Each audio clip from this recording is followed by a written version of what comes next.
Halo, selamat berjumpa kembali dalam pembahasan materi pendidikan agama Katolik kelas 5.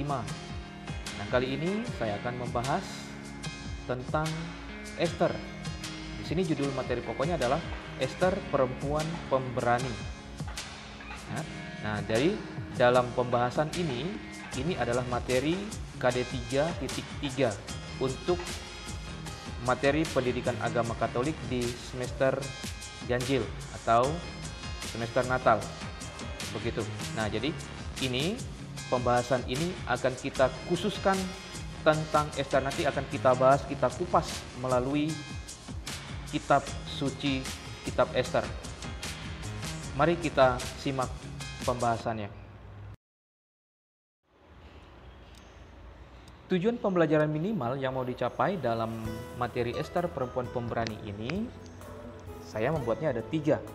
Yang pertama, siswa setidaknya dapat mengungkapkan iman atas karya keselamatan Allah dalam diri Ester. Jadi dalam kisah Ester sendiri, karya keselamatan Allah ini didapatkan. Bagaimana caranya? Nah, di sini dalam pembahasan ini diawali dengan iman. Saya akan membahas berkaitan dengan iman. Lalu yang kedua, tujuan pembelajaran minimal yang mau dicapai adalah menceritakan secara singkat, setidaknya para siswa memahami kisah Ester ini sebagai inti dari materi pokok yang akan dibahas. Lalu di poin yang ketiga, dalam pembelajaran ini, sekali lagi, setidaknya mampu menunjukkan karya keselamatan Allah dalam kisah Ester.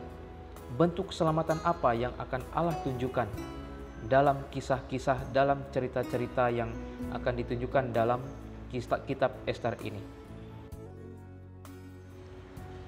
Nah, bagian awal untuk membahas kitab Ester ini, kisah Ester ini sebagai perempuan pemberani, saya akan memulai dengan membahas berkaitan dengan iman. Nah, yang saya tampilkan ini adalah skema iman Kristiani. Ini untuk membantu memahami tentang apa itu iman. Ya, apa itu iman? Di sini ada nama Allah, Yesus, manusia. Tanda panah turun, ya, tanda panah turun ini mau menjelaskan bahwa Allah menawarkan keselamatan kepada manusia melalui Yesus. Bentuk-bentuk keselamatan yang ditawarkan Allah itu banyak hal.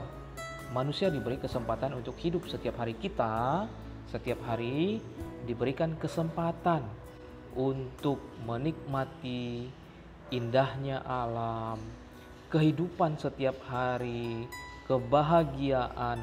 Nah, ini sifatnya Allah yang menawarkan. Nah, bagaimana manusia menanggapinya? Tanda panah naik, ya, tanda panah lurus naik, itu adalah mau menjelaskan manusia menanggapi tawaran tadi dengan memanfaatkan hidup yang diberikan Tuhan secara gratis itu. Bagaimana caranya? Dengan membiasakan diri berbuat kebaikan, selalu mendekatkan diri dengan Tuhan, membaca kitab suci, kemudian melakukan amal kasih, melakukan tindakan cinta kasih. Nah, ini sebagai tanggapan manusia atas tawaran keselamatan tadi. Nah, inilah yang disebut dengan iman. Jadi, iman adalah tanggapan manusia atas tawaran keselamatan yang diberikan Allah melalui Yesus Kristus kepada kita, kepada manusia. dengan berharap bahwa kita yang menanggapinya dengan kasih tadi mengalami damai sukacita, penuh pengampunan, sehingga kita diperbolehkan untuk menjadi anak-anak Allah.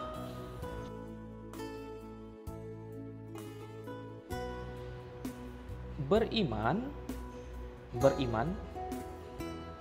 tidak cukup kita hanya mengatakan diri, saya rajin berdoa, saya taat sekali pergi ke gereja, saya senang sekali berbuat kebaikan, saya sudah menolong orang.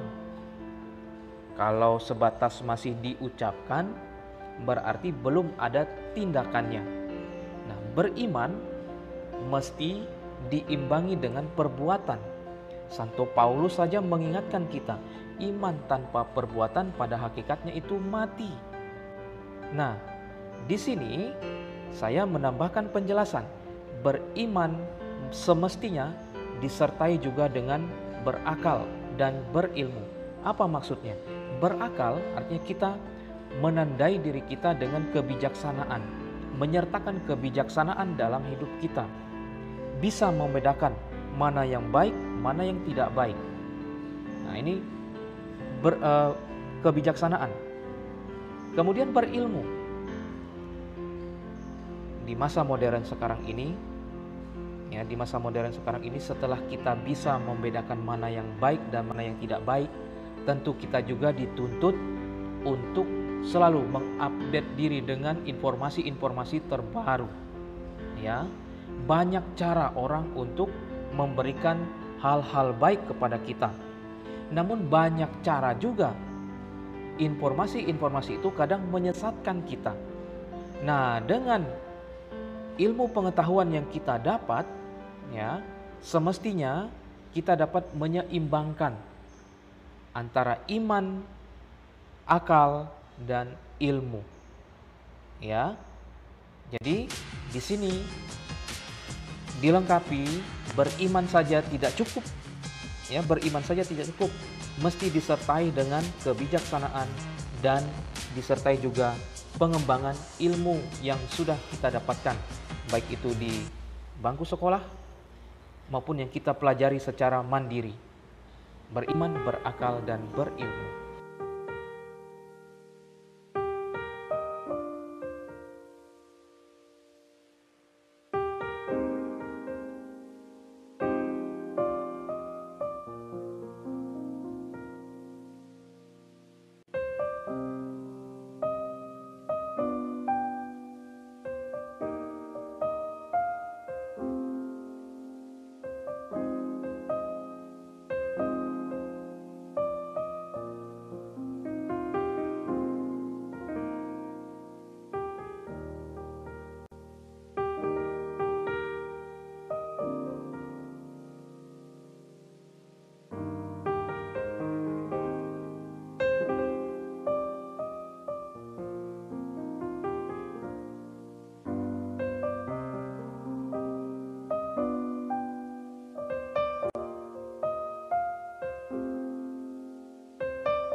Nah, pada bagian akhir dari materi ini, saya menampilkan dua kesimpulan.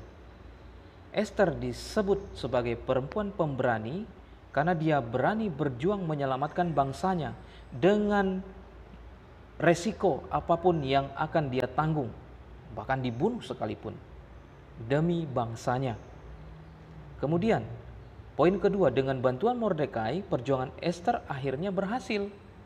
Nah, tadi dengan resiko yang dia ambil tadi, dia berhasil menyelamatkan bangsa Yahudi dari pembinasaan. Bahkan di sini Raja Persia, yaitu Raja Ahasveros, memberikan bantuan kepada bangsa Yahudi dan memperbolehkan mereka membela diri apabila mereka merasa terancam. Nah, itu. Demikian penjelasan kali ini. Saya ucapkan terima kasih. Semoga kita selalu diberkati Tuhan.